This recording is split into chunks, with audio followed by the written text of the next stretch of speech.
questions. My name is Sandy Ratliff. I'm with Virginia Community Capital, and I'm one of the partners in this series. If you're not familiar with Virginia Community Capital, we are a nonprofit community development financial institution providing financing, investing, and community innovation services. I'm happy to be a partner in this program with the Washington County Chamber of Commerce, the Virginia Highlands Small Business Incubator, and the town of Abington. It's hard to believe that we've been doing this since 2014 to support our Washington County Business Challenge, by the way, is coming up in January. But we've been providing this series to help businesses as they get started and to grow, to access the resources and training that they need to be successful, not only in Washington County, but now throughout the Commonwealth.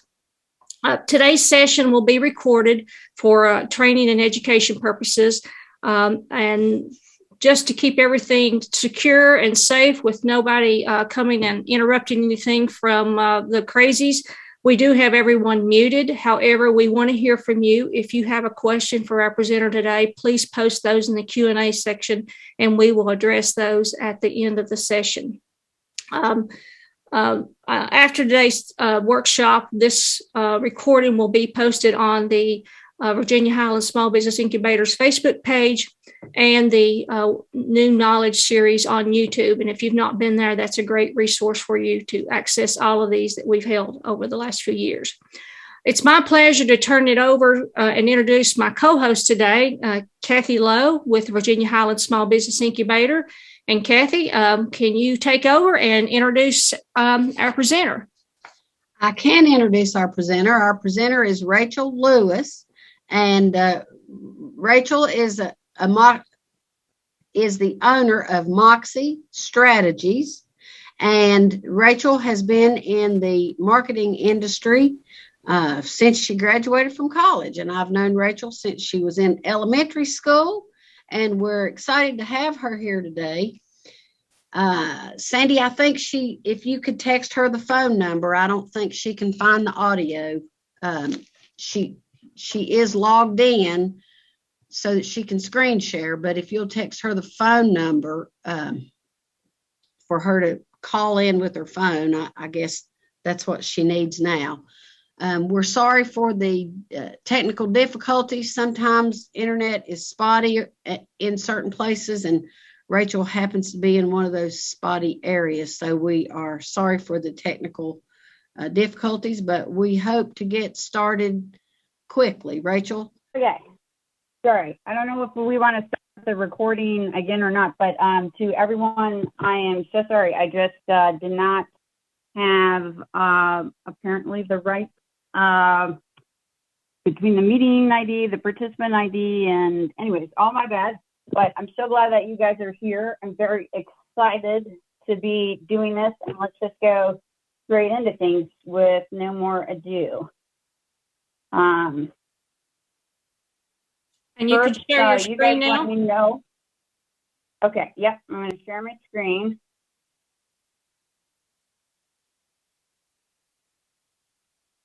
Okay. There we go. And get it into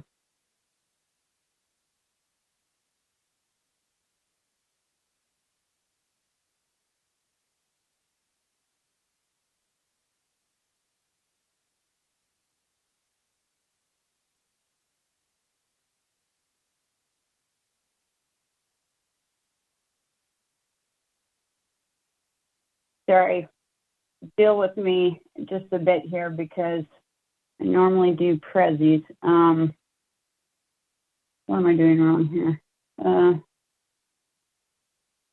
You just need to click over here on slide number 1, and I think you'll just have to manually click on each slide on the left. Yeah, no, I know. Okay. I was just literally doing this.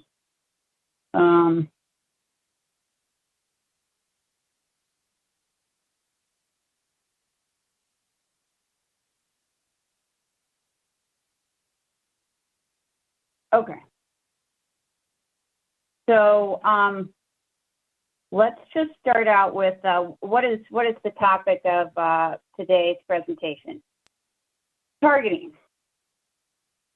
Rachel, if you'll look on the bottom of your screen, it looks like a TV monitor on Yeah, the what main. am I doing wrong? Oh, whoa, whoa, whoa. On Yes, over, yes, on yes, over, sorry. on over, It's been a while on since over, I've done on over. PowerPoint. Sorry about that.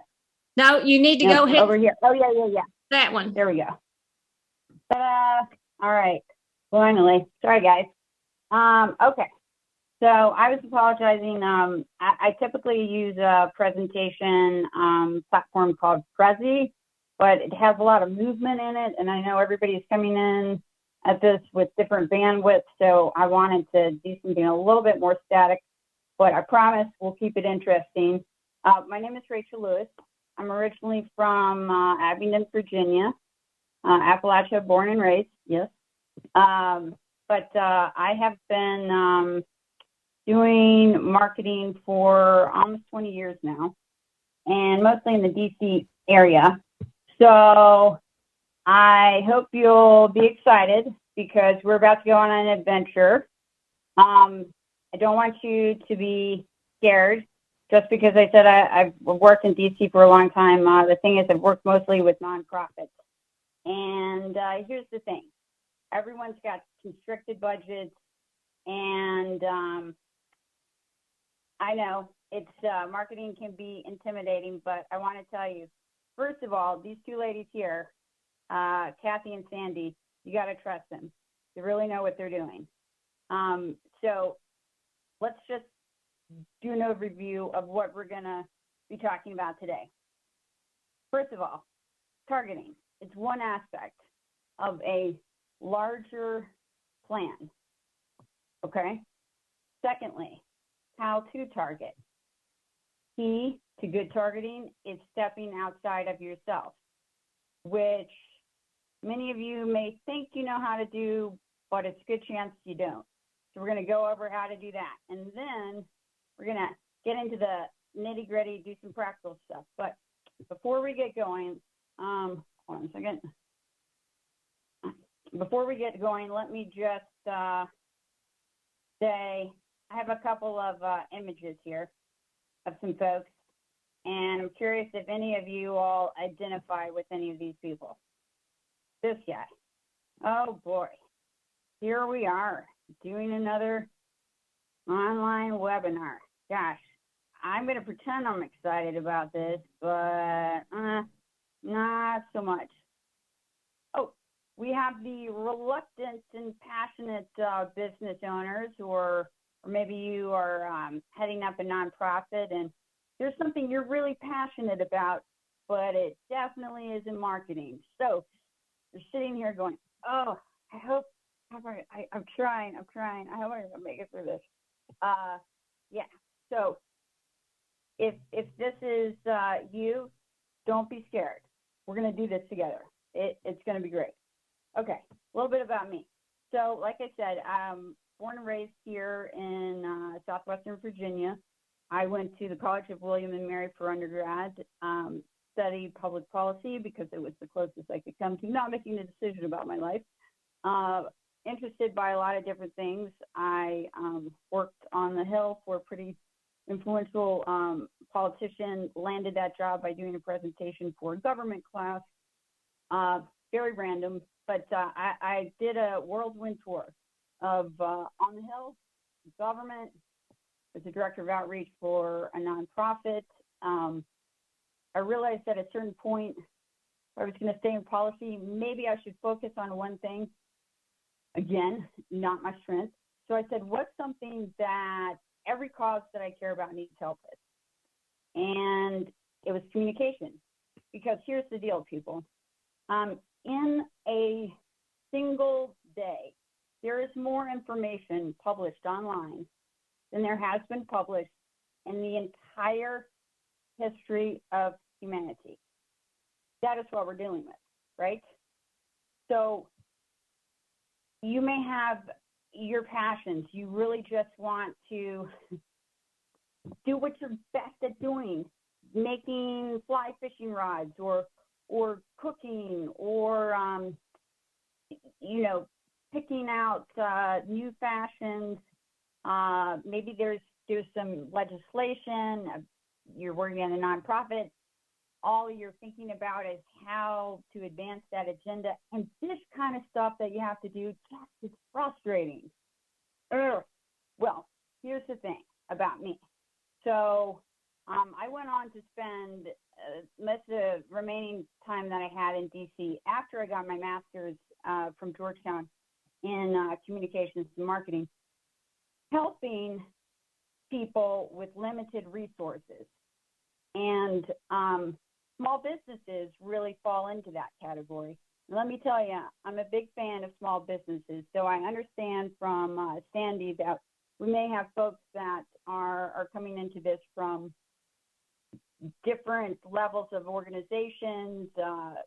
You may be nonprofit, you may be for-profit, et cetera. But here's the cool thing that I learned with a lot of my studies at Georgetown. You have a logical framework that you apply. Targeting is a part of that logical framework. You use this logical framework because you don't have money or time to waste, right? What I want to talk to you about today is how to avoid what I call bright, shiny object syndrome, right? It's about thinking through things and making decisions. So if you're going to invest your time to learn how to do X, we got to make sure X is going to get you to where you want. And when it comes to targeting, what we got to figure out is if we're trying to get to X, how are we going to get there? So why do we target? Well, surprise me. Let me know. Is anyone here at Walmart? Probably not.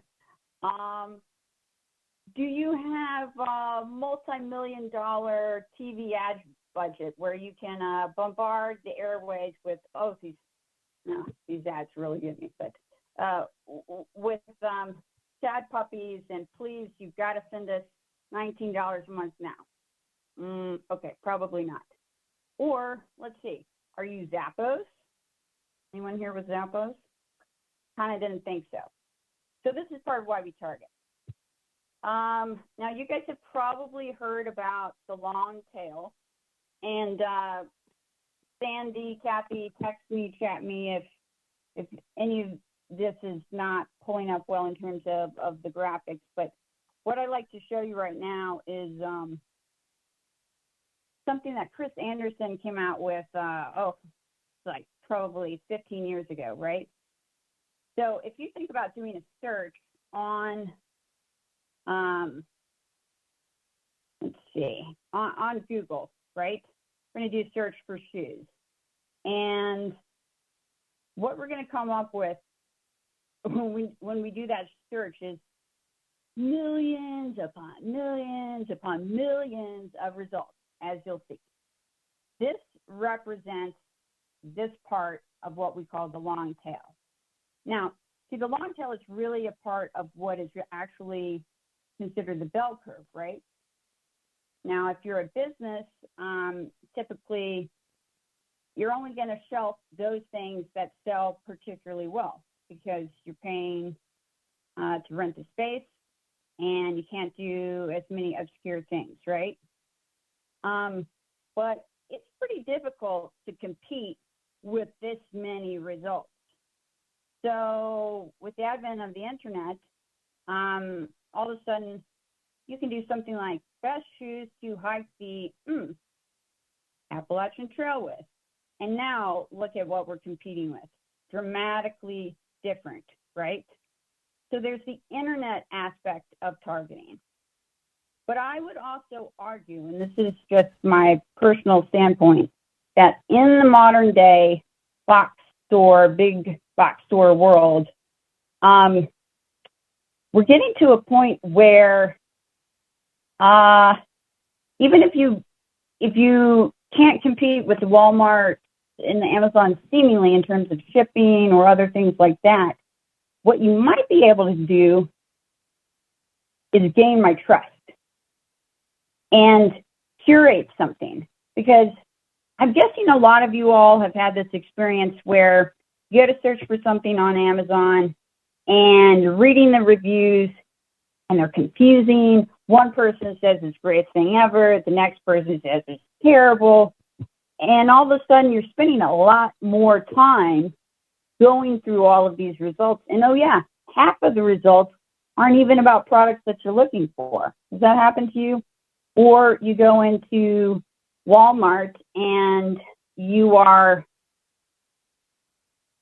overwhelmed, and maybe you buy something that, in the end, it's not great quality. You're not that excited about it. So I think that we're reaching a point where there's real value in, whether it's online or offline, curating products, gaining trust of niche audiences so that when they need something, they know where to go. And we want that place to be you. By the way, this doesn't just apply to retail. This applies to even if you're a nonprofit, right? I mean, there's a host of information out there. This cause, that cause. You've got to pursue it this way or that way. And so people are looking for some clarity. But you all only deliver them clarity if you have thought through how to target them. So I'm going to tell you a little story. Probably 15, 16 years ago, I ran into an old friend of mine from William and Mary, and he was playing at this music venue. And now, granted, he was a public interest lawyer by the day, but he wanted to be a rock star at night. And so I agreed to be his manager. We made a trip up to New York City to play the show. I hustled. I got us into Times Square, which back in the day, it was running about $40,000 an hour to record in Times Square. I got this crazy idea. Okay, we're going to take this raft, because he was doing this song about Siddhartha on his raft. It's a note to this Herman Hesse book. Anyways, that's not important. But the idea with this video was we're going to do a raft in the middle of Times Square. And this is post 9/11, so, I wasn't exactly sure how this was going to go. So we're blowing up the raft, and sure enough, within less than 2 minutes, a police officer walks over and he says, "Hey there, what you doing? Shooting a music video or something?" And I had a clipboard in my hand, and I said, "No, I'm doing a sociology experiment where I'm going to see how many random strangers will get into this raft." And he says, "Okay." And I didn't know if he meant, "Okay, now I'm going to go call the squadron," or "Okay, you do that." Well, lucky for us, it was okay. And so we shot this great music video. We were using hyperlapse, all of this stuff that way before it was being used. It was super high quality, just vivid colors, wonderful, right? Well, I did all this for free, kind of for the fun of it. Maybe got paid just a little bit for it. But it comes time for this album to come out, and this friend had spent $20,000 on this album with this amazing producer, and it just sounded so great. But he had no budget left for marketing. So the picture that you see right here in this slideshow, this is just with a few of the CDs that both he and I, for many years, lugged around in the trunk of our cars. When I moved, I had to move these CDs with me because he spent a lot of money doing what he was passionate about, which was music. But he had nothing left to get that music into people's ears. And so what I will tell you today is you want to target, you want to pay attention to this stuff because you are producing something that you're really passionate about. But it will not matter if it does not reach the right people and in a way that will have an impact. Okay, so getting back to targeting being a part of something larger. All good organizations, causes, campaigns, products, services solve a problem, right? So what I want you to think about just briefly right now is, what problem are you solving, and who are you solving that problem for? And while you do that, I have to run and grab something really quick. I will be right back.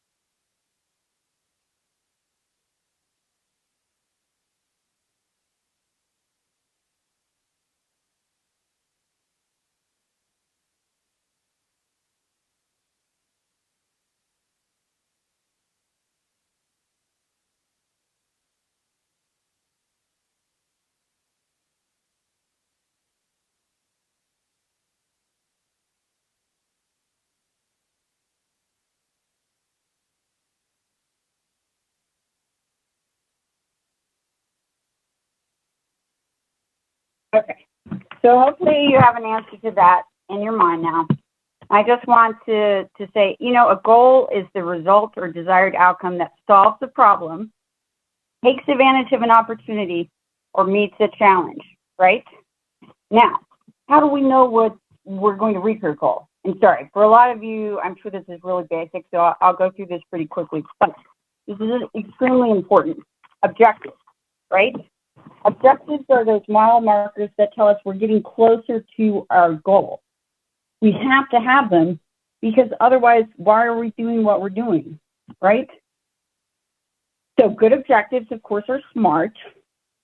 And once you have your objectives, then you want to ask yourself, what sets of people or targets will I need to achieve these objectives? Okay? So let's go with a really simple example. Let's say that you're really into making pastries. You're the master of fondant. This is your passion. So what's one obvious way to know if you are moving closer to your goal? Well, I'm going to tell you what it isn't. It isn't how many followers you have. It isn't how nice your website is. It's how many cakes you're selling, right? So you have been reading wedding magazines since you were a little girl, and you just really think you have this in the bag. You love it. You're passionate about it. But what I want to ask you is, have you done your competitive research? Do you know who else is selling wedding cakes? And can you just break into that? Or do you need to think things through a little bit? Let's think it through. All right, that's what this girl is doing right here. Because what if there are already a couple of established caterers that are really rocking it with, they've got relationships with event planners. They've been doing it for years. Their search results always come to the top. Don't set yourself up for failure. Think about who else needs cakes. Maybe it's busy moms. Busy moms that don't have time, that want to do something really special for their kids, but they just don't have time, right?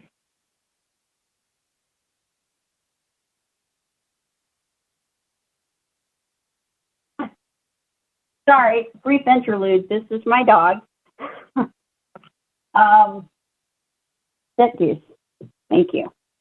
Okay, so now we know about moms. And we're thinking, okay, that's great. Well, a mom. So what do we want to make sure that we do? Well, first of all, let's think, where do moms get their information from? Which moms are we talking about? Probably not talking about stay-at-home moms. We're talking about moms with jobs. Where, as I said, where do they get their information from? What time do they look? And to do this kind of thing, you're going to start having to not think about yourself and the next cake flavor icing that you're going to do necessarily, but about you've got to live in your target market's shoes. So one thing I've noticed with a lot of businesses around here with myself is the hours. I can't go and buy plants at a landscaping business that closes at 5 o'clock. I'm usually just not available then. And I want to buy plants. I love plants.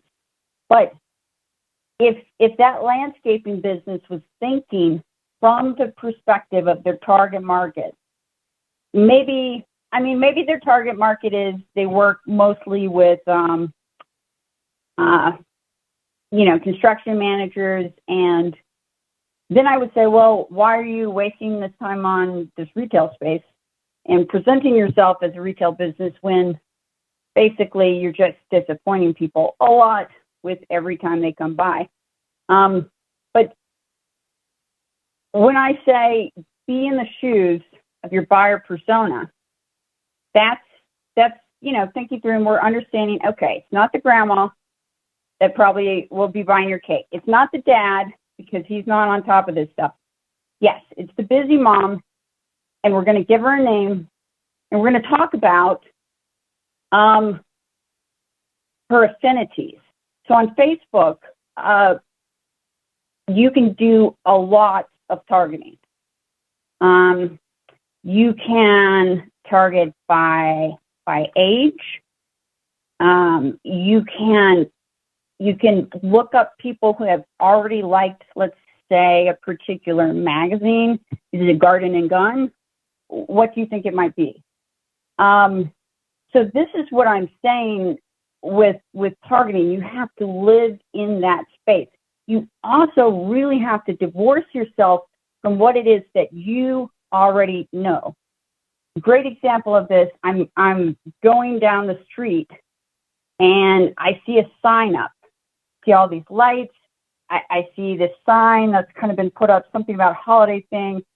Now the person that made that sign, they know what their business is because they go there every day. They know what their name is.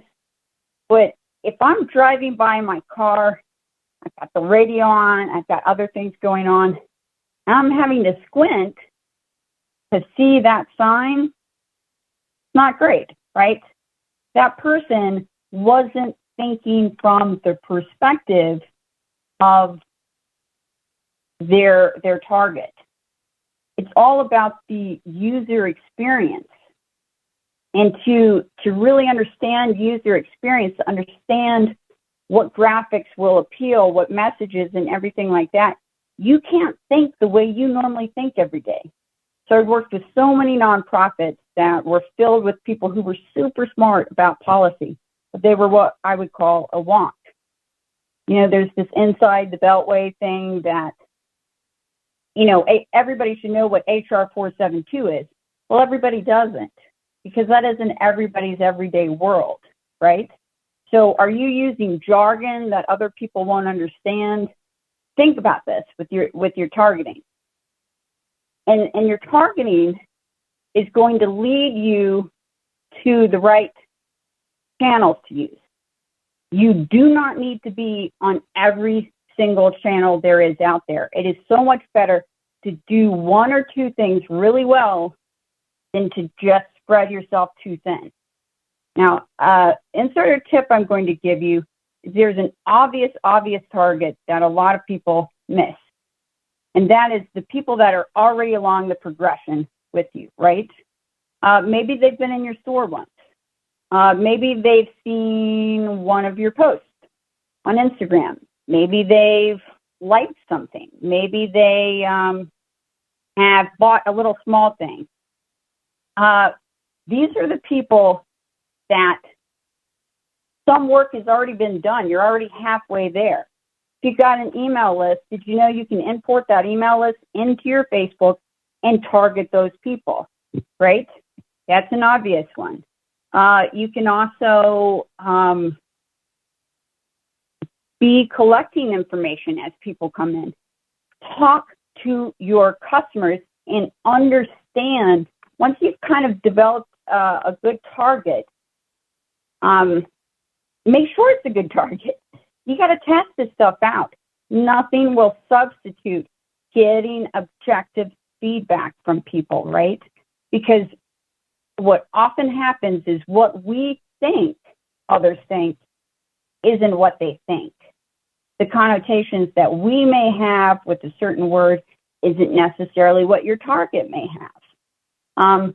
So understand those people that are already in your orbit. Are you providing what they need? And don't just a quick tip is don't forget to target those people, because that's the low-hanging fruit you've got to go for.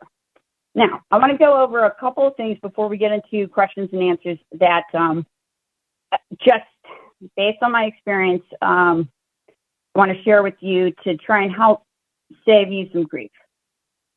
This is some snake oil I wouldn't suggest that you buy. First off, really expensive websites. Because here's a little tip with expensive websites. They are basically a guaranteed way. When someone builds code from scratch for you, that's a guaranteed way for them to have a job in the future. Because they've made something really complicated that you can't go in and fix yourself. So what you want to go for, unless you're an extremely complicated type of e-commerce business, you want to go for a WYSIWYG. What you see is what you get. So we're talking about the WordPress types. There are already themes that exist out there where all you really need to do is just, maybe you want to change the font color or the font. Tweak this, add a little widget here. You don't have to start from scratch, and you do not have to spend a whole lot of money on it. Do not let anyone tell you that. Local search packages that aren't clear, go to the Better Business Bureau, okay? Check any offer that you get before you start clicking on links and doing all of this stuff or letting them talk you into giving your credit card and spending a lot of money. Make sure that there aren't a ton of complaints about their service. And also know that with some of these bigger package providers, you're not going to be able to call them up when you have a question. It's going to be hard to get a hold of someone on the phone. So just kind of know what you're getting into with that. Which gets me down to, well, let's see. Next point. So December's coming up. You got a little bit left in November, December comes up. Here's the thing, with a lot of social media advertising, you're going to be competing with all of the big retailers, box stores, that sort of thing. If you're a nonprofit, it's going to be hard because it's about sell. Facebook, Meta, whatever you want to call it, this is a big time to be making their money. So you're better off, especially with the shipping situation and stuff right now. Jump into it now. And if you have to do it, if you still feel like, this is just my main selling season, I'm going to have to suck it up, buy the ads no matter what, just consider doing something like a complimentary organic promotion along with it. And when I say organic, I'm happy to talk with anybody about this after the fact, but it's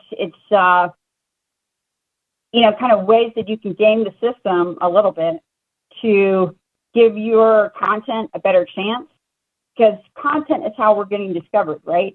You can't just have a static website, Facebook page you never post to, and expect you're going to get traffic. It just doesn't work that way. In fact, after a certain period of time, a lot of these social media platforms, if you haven't posted, they just demote your reach algorithm, and you're going to have to put in a lot of effort to get that back up and going. And don't worry, you can do it, but if you try and pick something that makes sense for you and you're consistent with it, that's going to work the best. Now, a lot of you may feel you start on some of these platforms. Maybe someone said, well, you should really target young people, and you've done your research and you realize, oh, I'm supposed to be on TikTok. Well, you could be 60 years old and totally awesome on TikTok, but you could also not. Know your limits, and it's not just because your target is on TikTok does not mean that if you don't feel comfortable with doing that, that you have to be on TikTok. So maybe they're on TikTok, but where are they going after school? Do you know that? Is there a rec center? Is there a way you could partner and maybe do little sponsorship, something with some local sports teams? I mean, there's a lot of different ways that you could reach young people, but my suggestion is first talk to a young person, understand more about them and where they're going and what's appealing to them. So last thing is don't get pushed over with a bunch of packages and things like you've got to select X, Y, and Z. A good consultant gets to know you. They understand, okay, it's just me, and I'm doing this by myself from, my dining room table 3 days a week. Or I'm this larger enterprise. I have X, Y, Z people on my team. This person's good with this. This person's great with that. But I can't rely on this person to do this. What makes sense for me? You've got to have someone who looks at your resources, understands your goal, and can help you figure out either how what I like to do is to help people make good decisions, train them up, and empower you to do it yourself. Now, I can do it for you. That's not a problem. But don't feel that if you don't have the budget to pay someone to be doing your social media management every month, that you're just not going to make it, because that's not the case. All right. And with that, I think I will go back to the snake oil thing here. I will take your questions. All right.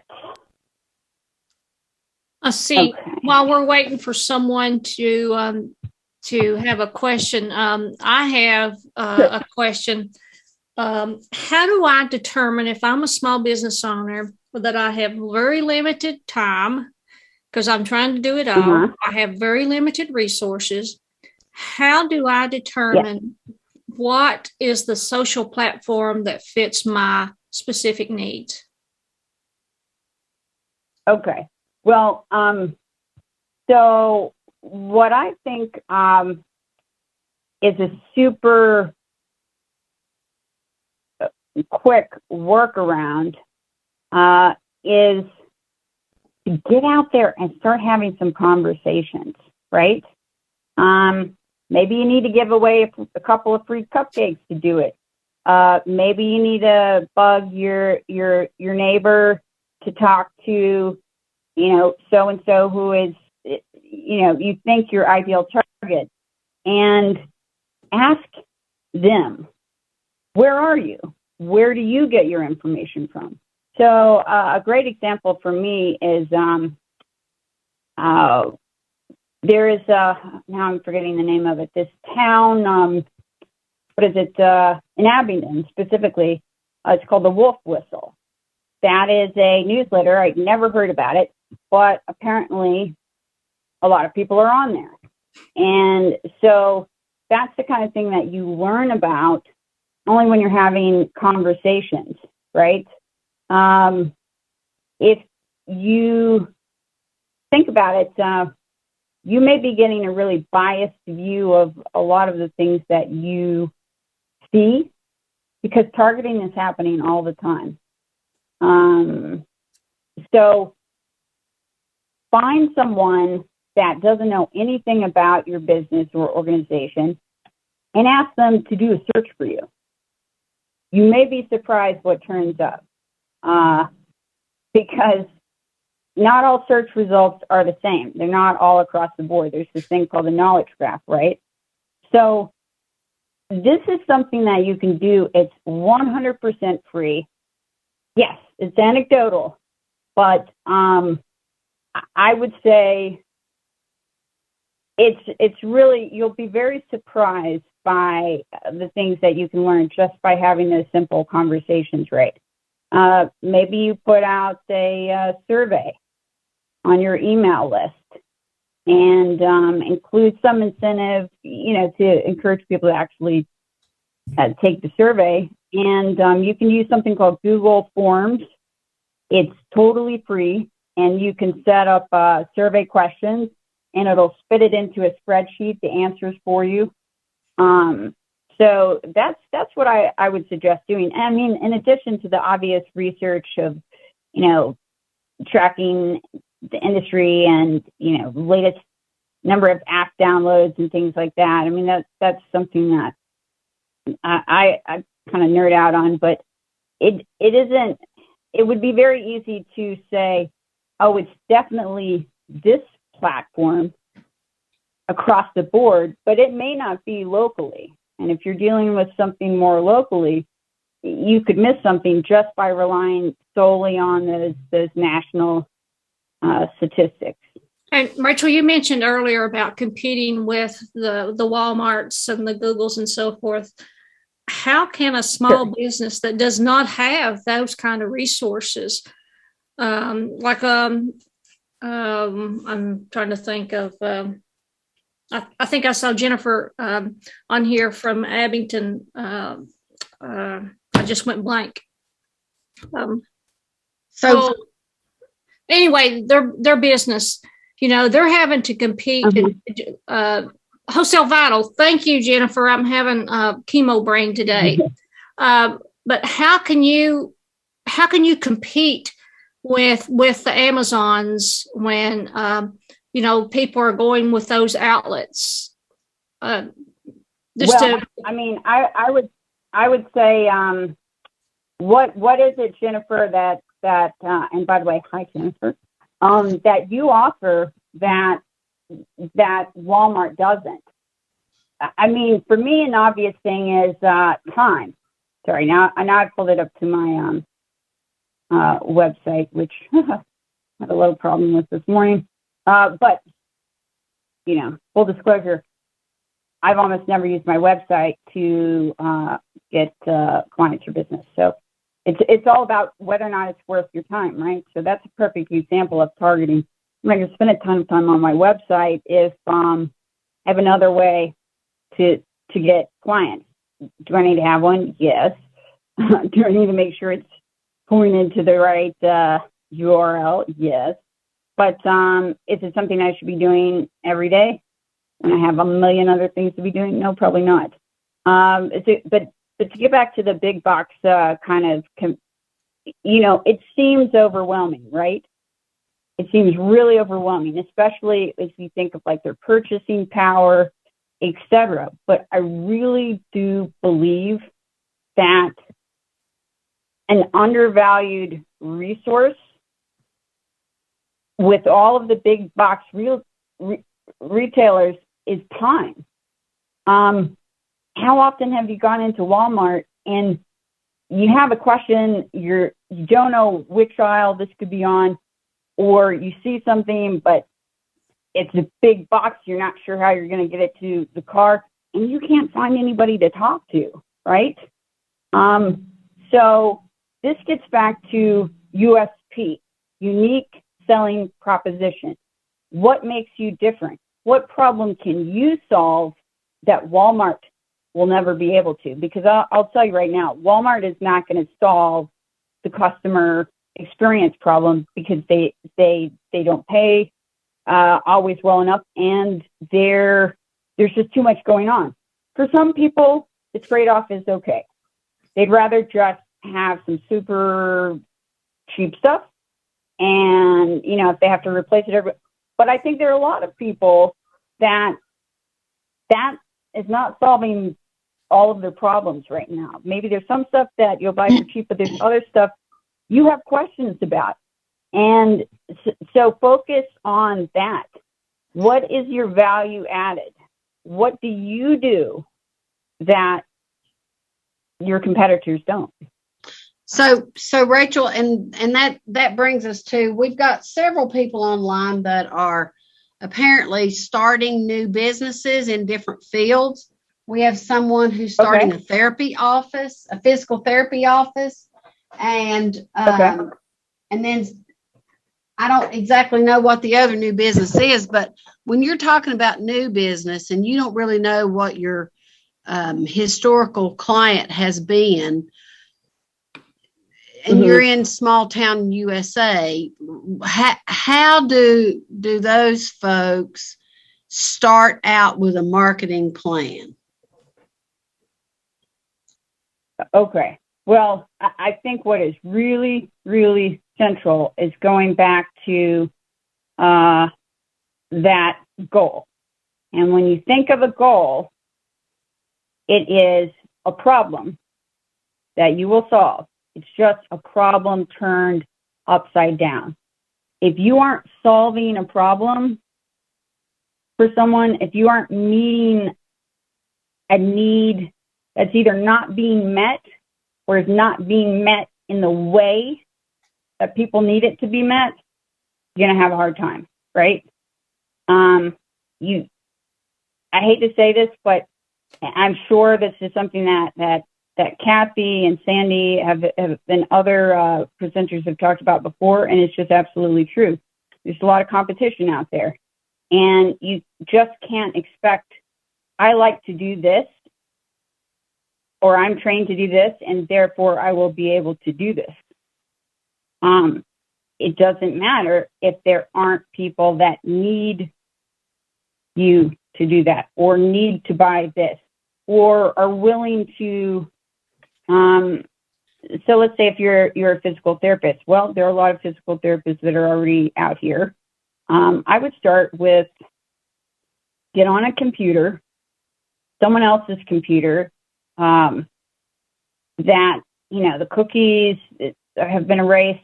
You're doing a fresh search, a fresh local search, and think about, if I was trying, let's pretend you're a physical therapist, but think about if you were trying to find a dentist and you didn't have a dentist in town. Go and look for a physical therapist the same way that you would look for a new dentist. And from that, you'll start to see, oh, okay, these are the people or the practices that are in place. What are the reviews looking like? Try searching for it in a different way. Do a search on Facebook. Do it on Google Maps. Do it on Firefox. Do it different places. Get your friends to do it. Get them to send you screenshots. You kind of see what is it that's pulling up, and you'll get a sense of, and then look at their websites, look at the reviews, and see what is it that they're offering. I mean, maybe one physical therapist practice is really focused on the elderly, but you want to be focused on sports-related injuries. Start digging down. Talk to the coaches of the local high schools around and say, what do you do when one of your athletes has an injury? That's the kind of digging and understanding. And as you do this, by the way, you'll start developing relationships, which will really be helpful for you when you launch your business. Hey, Rachel, we're almost out of time, but I've got a question that I have wondered about, and it would probably maybe help some of the startups here, is how do you know how much time do I spend on the content or the writing posts, putting posts up on Facebook, I'll just say Facebook, versus putting video content? Is there how much should I put on written and how much on video? For me, because of my small attention span, I like video. I like for you to tell me exactly what you want to say in the 60-second clip or whatever you put on there versus me having to take time to read it. Yes. So is there a... Yes. And that's a great point. And that is definitely, I'm glad you point that out because, Sandy, that kind of goes back to what I was talking about with UX, user experience. Now, whatever you're talking about or doing a video about or product you're showing, you may really, really like, but that doesn't mean everyone else is going to like it quite as much as you do or be quite as passionate about it, okay? You usually just have a few seconds, really, even at that, before that scroll happens, right? Before someone's on to the next thing. And so, I would say you have Facebook Reels coming out. Instagram just got rid of Instagram TV. Doesn't mean that they're not going to do video anymore, but they're now doing kind of a different type of video. And there is more emphasis on either doing live or on that shorter type of content. There's also what we call ephemeral marketing, which is the idea of you've seen the stories, the stuff that you flip through, it doesn't stay there as long. You're trying to expand the advertising space. Because it's kind of a new thing, or, well, not really that new at this point, but still relative to like the traditional post, newsfeed, that sort of thing. The algorithms are favoring that some. So I think it's important to think about stories, the shorter pieces of content, but you've also got to follow your analytics. If you spend 2 hours doing a story and not that many people look at it, then you either, one, need to do a better story. Two, you need to have a complementary organic plan in place. And again, that's something that people reach out to me. It's, you can just, probably the easiest is just shoot me a text. If folks want to write down my phone number, it's 202-577-6856.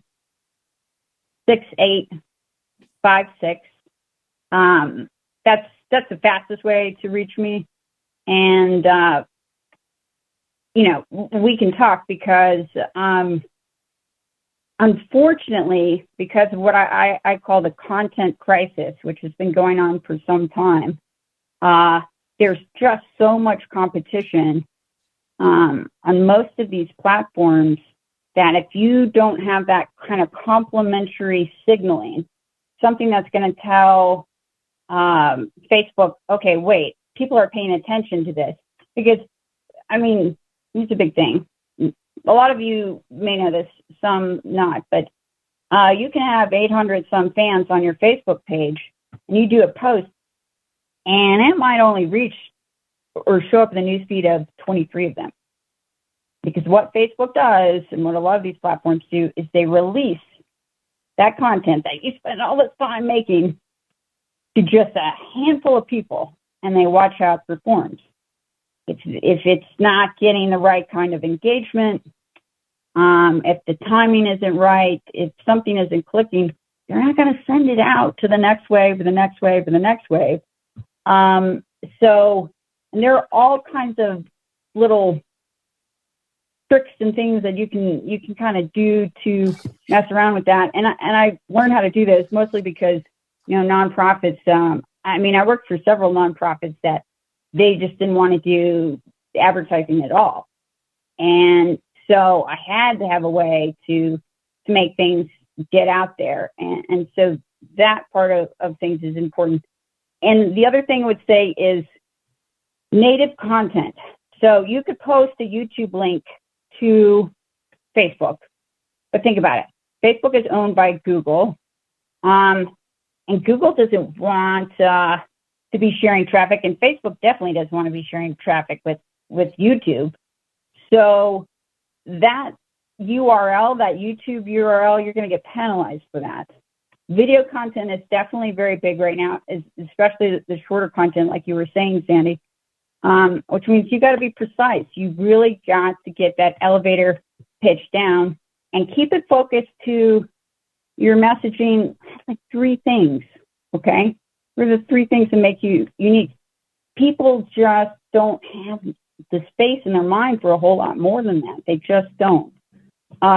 So that's what I would say. So if you're going to be producing content, try and do it natively, directly posted to, not all of this cross-posting stuff, and don't want to see a ton of hashtags, you know, and stuff on Facebook.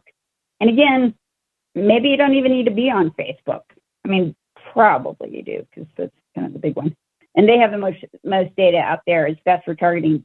But, you know, it could be that you putting up flyers or doing certain cross-promotional activities could be as effective as some of the social media stuff. It really just depends. And that's the kind of stuff I'm happy to, you know, chat with folks about more if they have questions. Well, we're out of time, but Rachel, first of all, I want to thank you for your time and sharing your experience and some lessons learned with our viewers. Thank you for joining us, those online with us today. And I know you all have a busy schedule, and I hope you gathered some information that's going to help you. I just want to remind everybody today's session is being recorded and will be available up on the Virginia Highlands Small Business Incubator's Facebook page and on the YouTube channel for New Knowledge. There's over probably getting close to 200 workshops that are available on demand on any kind of topic you can think of, and it's a great resource. I just want to say a plug for our next session, which will be on December the 8th. That will be focused on cybersecurity obligations and insurance. And it will be presented by Andrew Darlington Smith with Vertus Risk Management and Insurance. I hope you can join us. That is a very timely topic, considering we're talking a lot about online today. And you're going to keep that. If you're going to go on there and continue working with customers online, you need to make sure that you have security in place for your customers and for your business. Kathy, co-host, do you have anything else you want to say? I don't. Thank you, Rachel, and thank you all for participating today. Rachel, the name of Rachel's business is Moxie Strategies. And Rachel, do you have a telephone number where you can be reached? Oh, yeah. Let me do that phone number one more time. It's area code 202-577-6856.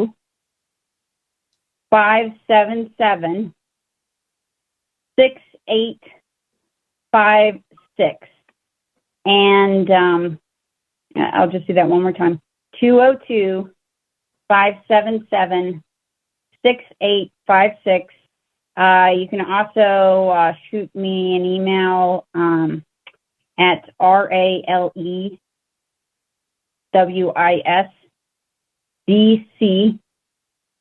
That's Raw Lewis DC at gmail.com.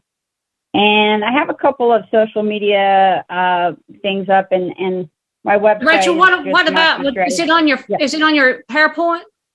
Or you could add a slide on your PowerPoint, and we can share everybody the slide, the PowerPoint, and a copy of the link for the video. So yeah, and I'm going to include another few links or two to just some what I think are kind of helpful free resources out there that with some SEO stuff and things like that might be good for folks. And and like I said, I'm also on social media myself. I think I reactivated my Facebook page, but kind of when you do a lot of social media for other people, it's just I'm like the doctor who smokes cigarettes or something. I always follow my own advice. They don't necessarily follow me, but it's you can run into me in a couple other platforms, and I'll include that on that slide. And yeah, look forward to connecting with folks, and excited about, I mean,